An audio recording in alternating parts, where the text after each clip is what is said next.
and welcome to the Healthy Half Hour podcast. We are your hosts, Richard and Karen Inslee.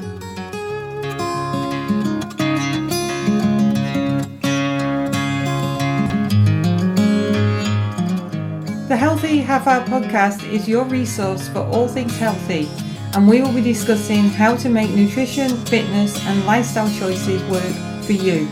We will be sharing our own personal insights along with research gathered from working in the health and fitness industry for the past 10 years. Our show is brought to you by the 7 Day Shred, which can be found at 7dayshred.com, and please feel free to visit our podcast website, which can be found at healthyhalfhourpodcast.com. And now on to today's show.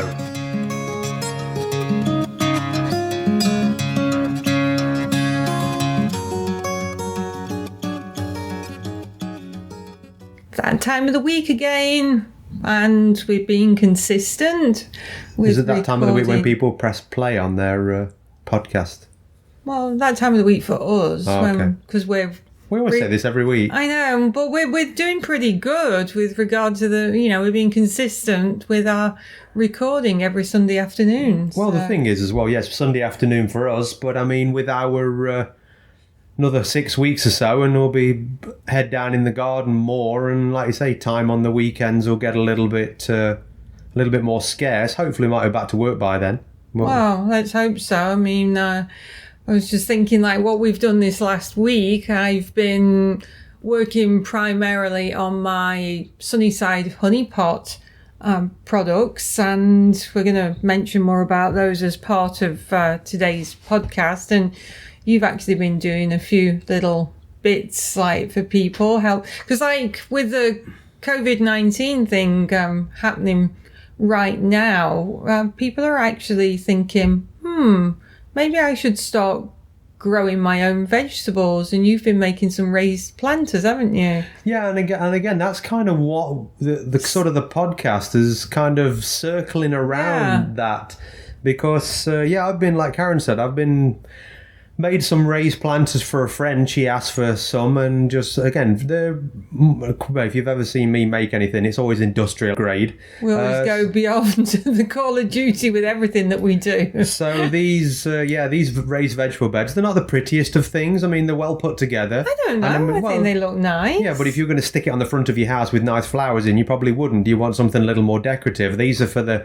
backyard, and they're going to be productive, and you're going to get a lot of stuff out of them, and that's basically what they've been built for. They're going to last you for years. Yeah, and sort of, I've been doing that again, make an extra couple of bucks here and an extra couple of bucks there, hopefully, just to keep the wolf away from the door a little bit and make ends meet a bit more. And because actually our province right now, the province next door to us, Saskatchewan, they are starting to roll out a plan of relaxing some of the COVID-19 restrictions, and apparently we're going to be following suit. So we're just hoping, like you just said, that maybe I can start earning some money again, because I think we said last week that our businesses have been classed as non-essential. So don't get me started on how can something that improves your mental health and your physical health be classed as non-essential, but we won't go there. We won't kind of like get on that soapbox and rant. But, so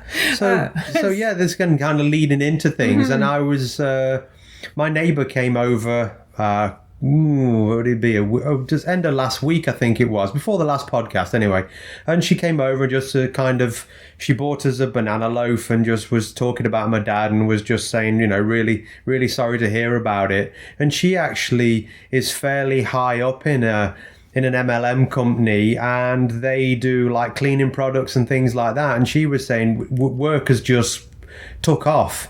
There's that many people signing up now because, again, people are desperate and people want to make some money. And if you can make money from home and again, just do online shopping with their brochure, all well and good. And I mean, she was saying that, work's just gone absolutely nuts because, again, a lot of people are doing it. And then this week I was had a Facebook message from a really dear friend of ours talking to Saskatchewan. She lives out in Sask too. And she said, "Oh, here's a video. Just watch this video." So I kind of, oh, okay. I had no idea what it was. And I put this video on, and it was basically for an MLM company that was not in, I'm going to put nutrition in inverted commas.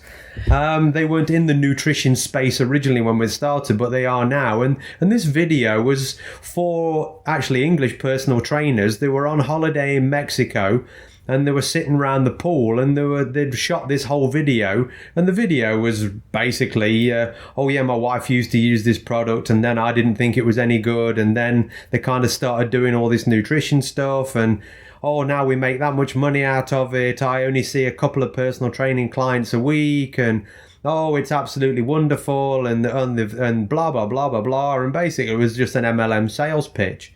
So trying to cut a long story short, she sent me one back saying, well, what do you think?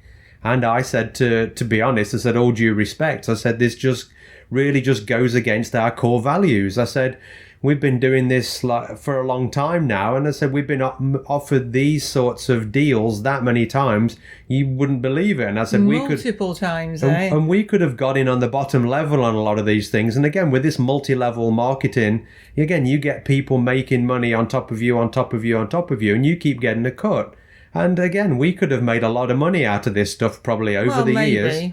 And again, it's not against sort of, our core value. And she said, again, not being funny, but what's your core values? So I just kind of made a list of, really, I mean, like we've said all along, is we've, again, naturally raised meats, things from the garden, what it should look like, as it's been grown, and again, minimally processed, minimum industrialized, processes with anything. I mean, like I say, we kind of canola oil and stuff like that, we never say, that stuff's any really good for you. Yes, coconut oil's been through an expeller process, but it hasn't been through all the heating process. And there's a lot of little nuances with whole foods. And I mean, that's basically where we come from. And again, that was kind of what I said to her, that those are our core values. And going into shakes and stuff like that and selling this stuff just goes against the grain of what we really want to put across to people. And we're all about giving people autonomy to make the decisions themselves and not relying on processed products. And a lot of these MLM companies, they're like, oh, these are natural ingredients, but it's still a processed product at the end of the day. You didn't grow that protein bar on a tree. You didn't grow that shake on a tree. You didn't grow it in the garden or anything. And we want to help people to be able to think for themselves and make the decisions. And that kind of leads into another. I was again just chatting with a client later in the week online, and we're just talking about stuff. And she said, "Oh, I really, really need a meal plan off you. I've got this time on my hands now, and I'm really struggling." So I said, again, I explained to her that we've kind of stopped doing meal plans for people because, again, circling back to the MLM stuff, you give somebody a meal plan, eat this, do that, and they do it for a certain amount of time and then stop. And again, especially with these meal plans and this, whatever it is, whether you're wrapping yourself in cling film or whatever it'll be. I mean, what they want to do is people to do it, maybe lose some weight, go back to what you were doing before, put the weight back on or give up. And then when January the 1st comes round or September the 1st or whenever it is, comes back again, they want you to buy the product again because, again, it's a self-sustaining model for them. And with regard to meal plans, I mean, like you say, we used to give meal plans to people, but does it actually fit in with your current lifestyle right now? And if it doesn't, then you're going to have to change your lifestyle. But we did a podcast a few weeks ago on mindset. And with regards to meal plans, you get into that good bad mindset. So you give somebody a meal plan, they start to follow it, and then something happens. Obviously right now people are obviously working from home, but say you got home late or something happened and you couldn't follow the meal plan 100% one day, and then people get into that good bad mindset and they go, well, I couldn't do this meal this day, so I just threw the towel in and I just forgot all about it and just thought oh, this is not working. And so people then can often, if you give them a meal plan and they can't follow it like religiously, then if they do go off track, they get into even more destructive eating habits, and they probably actually had in the first place, because then they've thrown the towel in thinking, oh, this is not working. They get into the mindset like, oh, I can't do this, and then their eating just gets worse than it was in the first place. Yeah, so again, what I said to this this girl online who asked me about the meal plan was, I basically suggested to her, I said, pick 2 or 3 breakfasts that you really like, that you know are healthy. Because, I mean, she knows what healthy looks like. I mean, she keeps doing all these things. And again, just kind of slides back a little bit on sometimes. So I said, pick 2 or 3 breakfasts that you're healthy, that you like, easy to prep. I said, pick same 2 or 3 lunches that, again, that are easy to prep. And then pick 4 or 5, preferably 5 weekday, because again, she works, so a weekday supper that that are easy to prep. And then, so now you've got a list. So you've got a list of 2 to 3 breakfasts, 2 to 3 suppers, and you've got a list of like 5 evening meals that you like. There's your meal plan. I says, put it together. I says, you can change it around each week. You know how to make it all. I said, it's not rocket science, because she was originally asking for recipes. And I mean, who cooks your recipes half the time? You know what I mean? And recipes, again, to us, overcomplicate things. And when things get complicated, we don't want to do it. So, again, I said to do that and make your own meal plan up. And said, you've put the effort in yourself. You know how to make everything. And again, like when we had Megan on, like Megan was saying, I mean, the least or less decisions you can make every day, then the better it is. Because again, we get that analysis paralysis with too much things going on and too many decisions we make. And like I say, about 70% of the things you do every day are things that you don't have to really, it's automated things that you don't have to think about. So the less things there are, if you can stick your food plan into the 70% and save the other 30% for other things, then you'll have more chance of success, more chance of sustainability.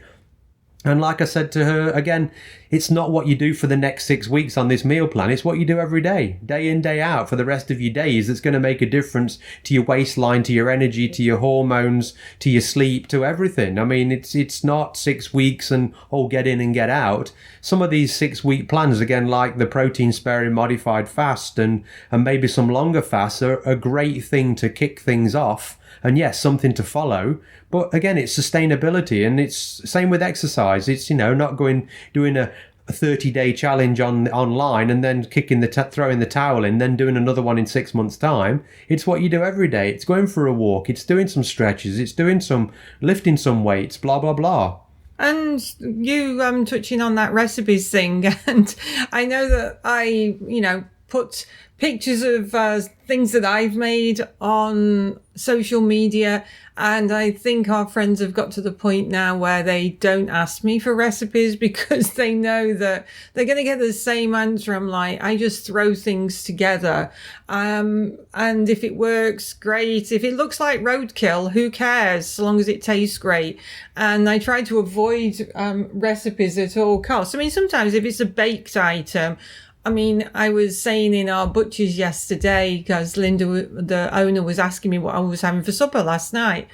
And I said homemade pizza. And I said, remember when you used to say oh, your grandma took this recipe to the grave? I'm never ever sharing my yeast-free homemade pizza recipe with anyone. Fridays was a winner. Oh, it's the most amazing recipe. It's the best pizza base ever, and it's going to go to my grave. That one is I might sell it to somebody for a lot of money. I could actually sell it to Mr. Wonderful on Shark Tank, but recipes, sometimes they're necessary, but when you think about your daily routine, Monday to Friday, whatever, are you actually using recipes? And going back to that meal planning, I mean, basically with regard to meal planning, it's just telling you what to eat, how much to eat, and when to eat.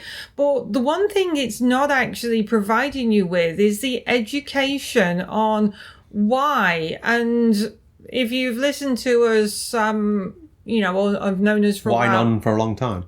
Yeah. If you've, known us for a long time, or even if you've only been listening to us recently, you'll know that we always give like that wellness and nutrition why. And when we present in the corporate world, it's always like, and I use the analogy that, say if you've been in a job and you've done it for the same way for the last 5 years, and then your boss comes in the next day and says, okay, Richard, tomorrow, this job that you've done for the last 5 years, you're going to do it like this now. And you look at your boss and say, why? And your boss turns around and says, because I said so. No, my boss says jump, I say ha ha.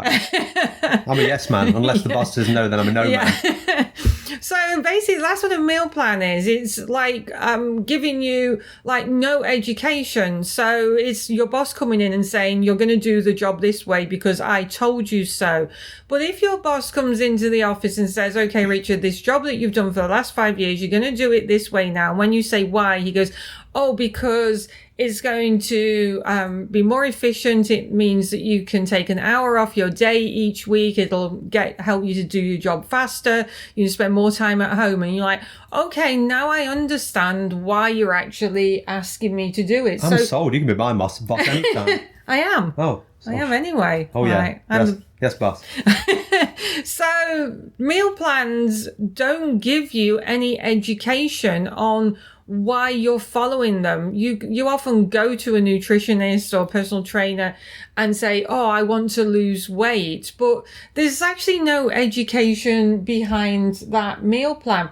And although things like say we bash the network marketing and MLM companies because they don't provide you with the education. You're just going to them and going, I want to buy this 90-day exercise plan and this meal plan because my ultimate goal is to lose weight. But most of them are just generic. A lot of the MLM resellers are oh no, we customize it all to you. No, they don't. It's just a generic plan. But again, it's like processed foods, generic fitness plans. And the thing with Weight Watchers, Slimming World, they are slightly better in that there is some education involved in it. There is some autonomy and they give you the point system. But MLM companies will obviously sell you, like you just mentioned, 30, 60, 90-day programs. And then they kind of want you to lose a bit of weight or whatever your goal is. And then when it stops working, they want you to buy more stuff from them.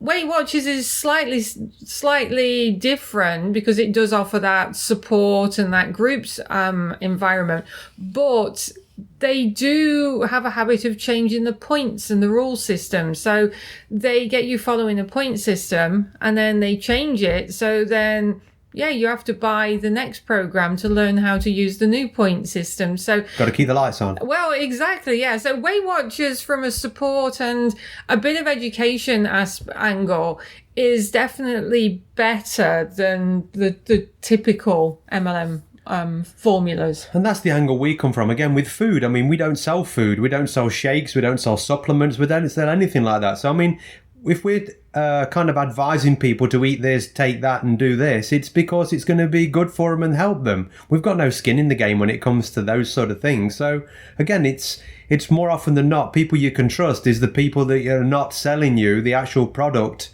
per se, food product, because again, they're not, if somebody's buying advice offers, that's all well and good, but we're only going to give advice, like Karen says, not cookie cutter. We're going to give advice that works for them. And also, again, like with saying about the food plan that I was on about with the online client, and she's got to figure some of that out for herself. We'll have a look at it. She can track it on MyFitnessPal. She can have a look at her calories, and then we can kind of make adjustments on the quantities over what it actually is. Because again, the things I want her to actually cook for and make for herself have got to be things that she knows are easy and she likes. Because again, one of the things with a lot of these food plans is you get all these convoluted recipes with this, that, and the other in it, and people sometimes don't even like half the stuff that's in it, or it's asking you for stuff that you've got to go out to the local grocery store and buy cardamom seeds and what other monkey nuts. I looked at making some simple I can't remember what it's leek soup last year because I grew a load of leeks and they were sitting doing nothing. It was complicated. complicated. Trying to find a simple leek recipe. Holy cats, it was unbelievable. Put this in shallots and all, oh my, whatever. I actually made just a plain one and it was awesome. Yeah. And so, yeah, again, it's like we watch sometimes, well, Karen likes Jamie Oliver's 15-minute meals. It only takes 15 minutes. Yeah, if all the stuff's prepped there for you or you've got it all to hand, it only takes 15 blinding minutes. But I mean, it's... Not that I'm endorsing Jamie Oliver, because like he does annoy me on some angles, but he did show me a great way to actually get the seeds and the core out of a bell pepper. Well, you personally? Well, yeah, he came round. Oh, cool. Yeah. But yeah, no, I agree. It's like the 15 minutes meals that he does.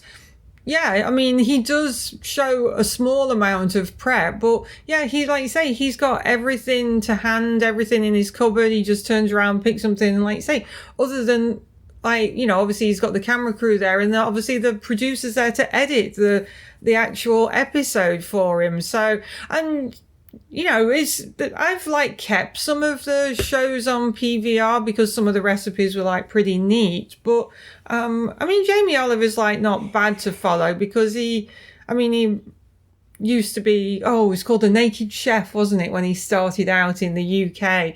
And it was a case of just throw everything together, which is our concept. But going back to that MLM thing and selling new products, I had somebody contact me not long ago through my LinkedIn actually, and I won't say the company, any company names with regard to these MLM companies and network marketing guys, but she sent me, as usual, one of those vague messages. Oh, really love your LinkedIn profile, love what you do. So I always throw it back going like, well, you know, I'm just interested to see what on my profile inspired you to reach out to me. And I was just like playing with her because I knew exactly, I did a Google search on her and I saw what sidelines she did. So it must have taken 5 or 6 like messages backwards and forwards before she actually admitted what it was that she was trying to get me to sign up for. And it was this MLM company, and they sold 400 different items. And in the end, I just turned around to her and said, look, if you actually have done your research on me, looked at my website, looked at my profile, you'll know that we're a whole foods, no processed like items. And it says, and if your products don't align with like my corporate mental health and emotional wellness like programming, then I'm not going to buy into it. But Megan's saying that information paralysis, like how can I put my name behind 400 products and say all 400 of these products, and it was cleaning, it was like healthcare, it was lotions, it was meal replacement bars, it was absolutely everything. And wow. I'm like, this is just, people who know us and do the research on us know that we like you just said, we provide people with education and information. We don't sell them a product. Well, the only products we do sell, again, but going back to the Sunnyside honey pot, I mean, the candles. I mean, we sell like beeswax candles. And don't put any scents into the beeswax candles because it denatures the actual health benefits of the beeswax. And so if you're actually buying a candle that's got a beeswax candle that's got a scent in it, back away from it because you shouldn't be putting scents actually into pure beeswax. And we sell the pure beeswax and it gives off like a very, very subtle honey scent. But that's obviously natural because there's obviously bits of honey actually in the beeswax still. But the wicks are natural, so everything in it. And we were talking about this earlier about some of the other candles, the scented ones, like the soy, the paraffin in it. Oh yeah, you can make them out of, like, say, add soy or soy oil or paraffin oil to them. And again, yes, it burns a little better, but again, it's not. It's cheaper. It's cheaper. So I mean, you can make a cheaper candle, and I mean, if people want a cheap candle, then that's, just do that. But I mean, if it's quality you want, and I think a lot of the candles that you make, I think people use them for decoration more than anything because, again, because of what they look like. And again, there are imperfections in them because they're handmade at the end of the day. It's, and I think people appreciate that. And it's like your scrubs and your soaps and everything. I mean, it's coconut oil. There's nothing in there that's... No, I mean, and it's natural. I mean, like people say about the soaps that I produce, they go like, oh my goodness, it looks like cake and it looks good enough to eat. I'm like, it looks good enough to eat and it smells good enough to eat, but please don't, because it is a soap base. But my body scrubs, yeah, you could eat it because it's got all natural ingredients in it. And I think we've said before, one of my clients did. Oh yeah, he put it on his toast. It on toast. Said that honey was really lemony. Couldn't understand why after a few days his wife was taking it upstairs to the bathroom, and he says, why are you taking that to the bathroom? And she said, because it's a body scrub. He goes, I've been putting it on my toast. But it is natural. So the sugar scrubs, like the body scrubs, yes, like if you do end up like getting any in your mouth, they are actually edible. But going back to the candles, natural beeswax actually will burn for almost twice as long as what a regular candle does. But I don't know if you've ever bought one of those scented candles at Christmas or whenever, and you've lit it and then you see like some black soot coming off the wick as you burn it. Yeah, that shouldn't be happening. You're breathing that stuff in. And do you know exactly what you are breathing in when you're buying the black soot? Yeah, the paraffin soil, that whatever. Would be probably the paraffin in it. Yeah. Yeah. You put you light a paraffin lamp and you get the same thing. So again, just a couple of things happened this week that kind of not made us look at our core values, but just kind of people asking about it and just reiterating again, that's what we've been standing for the last 11, 12 years, or as long as we've been doing this. And because even like the client online said, what about shakes? I said, I don't tell people to have shakes anymore. The convenience of it, I said, they're not satiating. I said the only people I tell to kind of have shakes if necessary are people who are trying to put weight on. And for bodybuilders, people like that, because again, it's an extra meal you can add in, and liquid calories are the easiest way to put weight on. So I tend to avoid them because, again, if you have a shake for breakfast, normally an hour and a half later, you're hungry because it didn't do its job. Yes, you may have had your protein level, but it didn't. Again, your body treats it different to what it would whole food. So again, I hope we've kind of not bored you to tears with our core values for the last, I don't know how long, half an hour, hopefully, because that's what we're advertised as. But we'll put another link again to Sunnyside Honey Pot in the show notes, just so that you can, just go and check out what I do through there. And if you're local, obviously we're doing right now sort of like no taxes and free local delivery. But if anybody's out of province, or I've got a friend who's in the UK and he's like, find out if you can send some stuff to me. So I'm like, okay, I'm not quite sure about the export restrictions on stuff at the minute, but or how long it should actually take to get to them. Who knows right now? Yeah, but just go and have a look, because again, it just, and it gives you, I keep trying to add a little bit of information and articles on there. We keep the site pretty clean and pretty minimalistic, but yeah, just check it out. Yep. Until next time, we'll see you then. That's all we have time for right now, but we do hope that you join us for our next show. And if you want to contribute to an upcoming show by suggesting a topic that you would like us to discuss in more detail, then hop over to our website, healthyhalfhourpodcast.com, subscribe to our podcast and submit your suggestions. The Healthy Half Hour Podcast was brought to you by the 7 Day Shred, and don't forget to share our details with your friends and review our show. Until next time, thanks for listening.